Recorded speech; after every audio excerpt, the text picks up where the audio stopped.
আমার ছেলে, আমার ওস্তাদ আমাকে পড়াইছেন, উনি যদি মারা গিয়া থাকেন, আমি এখানে যত কথা বললাম এতে যদি একটু সওয়াব হয়ে থাকে, এই সওয়াব তার কাছে চলে গেছে।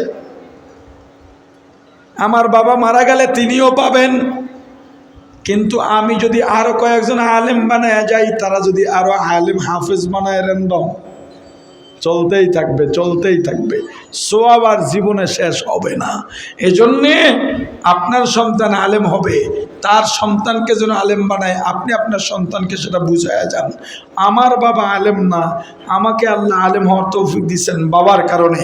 আমরা নিয়ত করেছি আমাদের পর্যন্ত বংশ যত আসবে ওরা সবাই যেন দিনদার থাকে, সদকায়ে জারিয়া জারি রাখার জন্য। কোরআনের সঙ্গে সম্পর্ক জোরান। কোরআন যারা শেখে আর শিখান তাদের এত দাম কেন? অনেকগুলো জবাবের 2 নম্বর জবাব, মুহাম্মদুর রাসূলুল্লাহ সাল্লাল্লাহু আলাইহি ওয়াসাল্লাম নবুয়তের পূর্ব মুহূর্তে একাকিত্ব জীবন অর্জন করেছিলেন। নীরবে থাকতেন, কারোর সাথে কথা বলতেন না। সর্বশেষ হেরা গুহায় গেলেন, ওই উঁচা পাহাড়ে। এখন তো পাহাড়ে ওঠা সহজ, তখন যে পাথর ছিল, মিডল ইস্টের যত পাহাড়, পাথরগুলো চারদিক দিয়া ধার। আম্মাজান খাদিজাতুল কুবরা রাদিয়াল্লাহু তাআলা আনহা নিয়মিত আমার রাসূলের জন্য এখানে খাবার নিয়ে যাইতেন।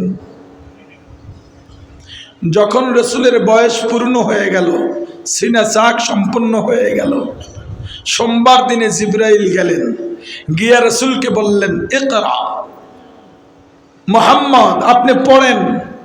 রাসূল বললেন, মা না কারি, আমি পড়তে পারি না। জিবরাইল আবার বললেন, ইকরা, আপনি পড়েন। রাসূল আবার বললেন, আমি পড়তে পারি না। জিবরাইল আবার বললেন, আপনি পড়েন। রাসূল বললেন, আমি পড়তে পারি না। এরপরে জিবরাইল বললেন, ইকরা বিসমি রাব্বিকাল্লাযী খালাক। যখনই বললেন, পয়গম্বর আপনি পড়েন, আপনার রবের নামে যিনি আপনাকে সৃষ্টি করেছেন, তখনই আমার রাসূল পড়া শুরু করলেন, খালাকাল ইনসানা মিন আলাক, ইকরা ওয়া রাব্বুকাল আকরাম আল্লাযী আল্লামা বিল কলম আল্লামাল ইনসানা মা লাম ইয়ালাম। বোঝার ব্যাপার আছে। জিবরাইল যতক্ষণ বলছেন ইকরা, আপনি পড়েন, নবীজি পড়েন নাই।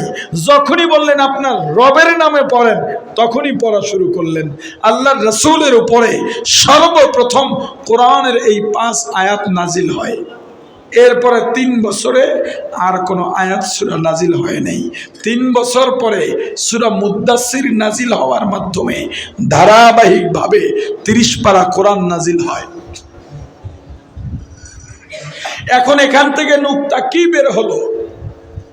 যখন বলছেন পড়েন, নবীজি পড়েন নাই। কি পড়বেন? যখন বললেন আল্লাহর নামে পড়েন, তখনই পড়া শুরু করছেন। এখান থেকে প্রমাণ, আল্লাহর নামের পড়া ব্যতীত, আল্লাহর নামের শিক্ষা ব্যতীত স্কুল কলেজেও লিখে রাখে পড়ো তোমার প্রভুর নামে, সেটা এই পড়া নয়, সেটা দ্বীনি শিক্ষা, সেটা কোরআনের শিক্ষা। আল্লাহর নামের শিক্ষা মানে হাদিসের শিক্ষা, রাসূলের আদর্শের শিক্ষা, কোরআনের শিক্ষা, দ্বীনি শিক্ষা, জান্নাত জাহান্নামের শিক্ষা, হালাল হারাম জানার শিক্ষা, পাক না পাকের জানার শিক্ষা, জায়েজ না জায়েজ জানার শিক্ষা। স্কুল কলেজে পড়া না জায়েজ না।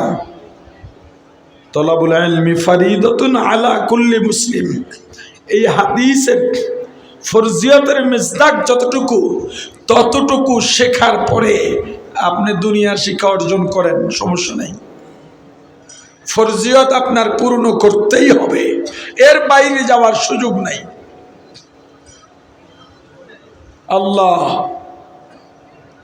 তাহলে আল্লাহর নামের পড়া শিক্ষা, কোন শিক্ষা? কোরআনের শিক্ষা। কোরআনের শিক্ষাই যেহেতু আল্লাহর নামের শিক্ষা, অতএব আল্লাহর নামের শিক্ষা যারা অর্জন করে, যারা শিখান, তারা দুনিয়ার সব থেকে ভালো। আমার অনেক কষ্ট হইতেছে। পরে আলোচনা নিয়ে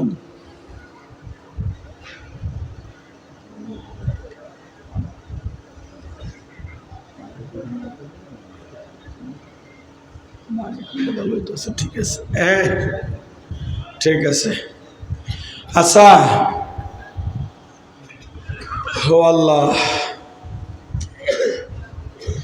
একটু ছোট্ট একটু ইমানের পরীক্ষা দিয়া যান।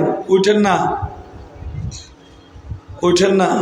এই যে বয়ান শুনছেন এতক্ষণ, এখন আমি বলতেছি বসেন, কিন্তু বসতেছেন না, মানে আমার কথাটাই শুনতেছেন না। তাহলে আমার বয়ান দিয়ে আপনার কি লাভ হবে বলেন? 5টা মিনিট বসে থাকবেন, আমি যে বসা আছি এ পর্যন্ত থাকা যাবে? কারা কারা থাকতে পারবেন 2 হাত তোলেন, সবাই 2 হাত তোলেন, হাতে একটু নাড়া দেন। হাত উঠায় না একেরা দেখেন, মাশাল্লাহ। বাম হাত নামান, ডাইন হাত উঠায় রাখেন, সবাই উঠান, উঠান ডাইন হাত, ডাইন হাতের মোবাইল সরান। আমার হাত দেখা যায়? কথা বলে না, আমার হাত দেখা যায়? মাদ্রাসার সাথে সম্পর্ক রাখতে রাজি সবাই? কেমনে? যা লাগে তা দিয়া প্রমাণ দেবেন। আমি দূরের মানুষ, মুসাফির মানুষ, গুনাহগার, তবে সনদ একখান আছে যেটা আপনাদের কাছে নাই। এটা হলো মুসাফিরের সনদ। দোয়া করমু আর কবুল হয়ে যাব। সবাই মাদ্রাসা, এই ওদিক হাত নামছে কার কার? হাত উঠান, উঠান, একবারে টান টান করে উঠান। সবাই যে স্বীকারোক্তি দিচ্ছেন অন্তর দিয়া না চামড়ার মুখ দিয়া? জোরে বলেন। তাহলে বিসমিল্লাহ বলে ওই পকেটে হাত দেন যেই পকেটের নোটটা বড়। এখন নাইবেন না, এখন নাইবেন না, আমি একটু বলতেছি। ব্যাগ নিয়ে এখন নাইবেন না, আমি একটু বলতেছি। আমার পকেটে 1000 টাকার নোট বেশি আছে। আল্লাহ রাসূলের বয়ানের তরিকা ছিল, নিজে যেটা বলতেন আগে করতেন। অন্য ক্ষেত্রে পারি আর না পারি, এই ক্ষেত্রে এই সুন্নাতটা আদায় করলাম। আমার পকেটে 100 টাকার নোটটা বড় আছে, 1000 টাকার নোট বড় আছে। না থাকলেও 1000 মিলাইয়া বড় নোটের সমান দিতাম। এখন আপনারাও দেবেন বড়টা, না দিলে গুণ হইব না, কিন্তু যাওয়ার পথে পকেট হাওয়াও হয়ে যেতে পারে। আর দিলে বাড়বে, আপনি যত দিবেন তত বাড়বে। এই পর্যন্ত 6 বার অ্যাক্সিডেন্ট করছি, 6 বারই মারা যাওয়ার কথা। জীবনটা বোনাস, আল্লাহ বাঁচায় রাখছেন। পুরা ইয়াকিন আছে আমার, আমি যেখানে হাত বাড়ায় যে কেউ, আল্লাহ রাসূল বলছেন যখন যেথায় দ্বীনি পথে দান করার সুযোগ আসবে, যত পারো দেবা, মাহরুম করবা না। কোন দান কবুল হয়ে যায় বলা যায় না। আর সদগাতু তারুদ্দুল বালা, সদগা দান বালা মুসিবত থেকে আপনাকে বাঁচাবে। অতএব আমি শরীক থাকি, আমি বিশ্বাস করি আল্লাহ আমাকে অ্যাক্সিডেন্টগুলোর থেকে বাঁচাইছেন এই দানের উসিলায়। এখন আমি দিছি প্রথমেই, এরপর দেবে স্টেজের সবাই, তারপরে আপনারা। এর আগে পকেট থেকে নোটটা বাইর করে হাতে প্লেস করে রাখেন। পকেটে হাত দিচ্ছেন সবাই? নিজের দায় না পরের দায়? হ্যাঁ, আমার আগে যদি একটু বলতো ভালো হইতো শুরুতে। তো যাই হোক, স্টেজের সবাই দেন। কই পকেটে হাত দিয়েছেন সবাই? হ্যাঁ, কয় হুজুররা দেয় না বলে, আজকে হুজুরটুকুন আগে লইতেছি। আর আপত্তি আছে? এবার আপনারাও দেন, এটা নেন। এই আপনার ছাত্র ভাই, হ্যালো, ভাই জামার আস্তিন ধরেন, এইভাবে হাঁটতেও কষ্ট। 2টা মানুষ এক জায়গায় খাড়া হইতেছে। রুমাল রাখেন, রুমাল রাখেন, জামা ধরেন, যার যারটা ধরেন, দেখবেন দ্রুত হয়ে যাবে। এই যে এখন 2 জন মানুষ 2 জায়গায় নামতে পারবেন, এটা দ্রুত করে ফেলেন। একজন মানুষ উঠবেন না, মেহমান হয়ে আপনি মেজবানের প্রতি আমার দাবি, একজনও উঠবেন না। আল্লাহ তাআলা এই দানে বরকত দান করেন, বলেন আমিন। বরকত কারে কয়? জমি কম ফসল বেশি। বরকত কারে কয়? জমি কম ফসল বেশি। আপনি দান করবেন, যতটুক সামর্থ্য আছে আল্লাহ আপনাকে বরকত দেবেন এবং এই মাদ্রাসার সব কাজের মধ্যে আল্লাহ বরকত দান করেন, বলেন আমিন।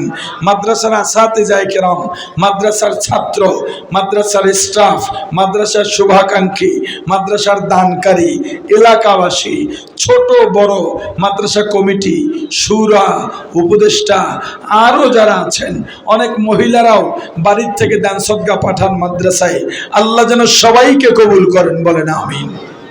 আরো জোরে বলেন আমিন।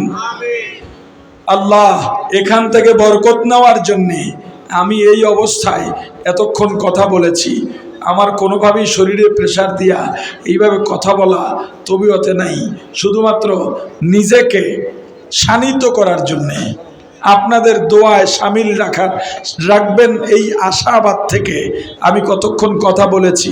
হয়তো আপনারা অনেক আশা নিয়ে বসেছিলেন, হয়তো আপনাদের সেই আশা আমার মাধ্যমে পূরণ হয় নাই, এমনকি হয়তো মাদ্রাসাওয়ালাদেরও আশা হয়তো পূরণ হয় নাই। আমি অপারগ, আমি দুর্বল, এখানে আমার হাতে কিছুই নেই, আল্লাহর ফয়সালার উপরে আমি রাজি এবং খুশি।